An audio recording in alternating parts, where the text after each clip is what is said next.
শুরু করিতেছি মহান আল্লাহর নামে, যিনি পরম করুণাময় এবং অত্যন্ত দয়ালু।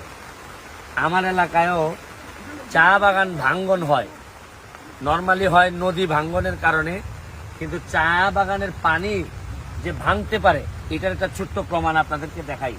কি পরিমাণ ভাঙতে ভাঙতে কি হয়েছে দেখেন আপনারা।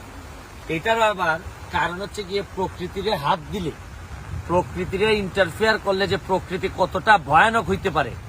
এইখানে বালু তুলতে তুলতে এক সময় আরো প্রায় 7-8-10 বছর আগে বালু তোলা হইতো এইসব জায়গা থেকে। বালু তোলার কারণে এদের যে সিনটেক্সটা, একটা কেমিস্ট্রি থাকে, এই কেমিস্ট্রি নষ্ট করার কারণে আজকে পুরা সাতচরি বাগানের একটা বড় অংশ ভাঙতে ভাঙতে, এদিকে দেখো, এই যে ভাঙতে ভাঙতে এই জায়গা পর্যন্ত গেছে। এই যে দেখেন, এই বাথরুমটা হয়তো আজকে কালকের মধ্যে ভেঙে পড়বে। আমি এমপি হওয়ার বহু আগে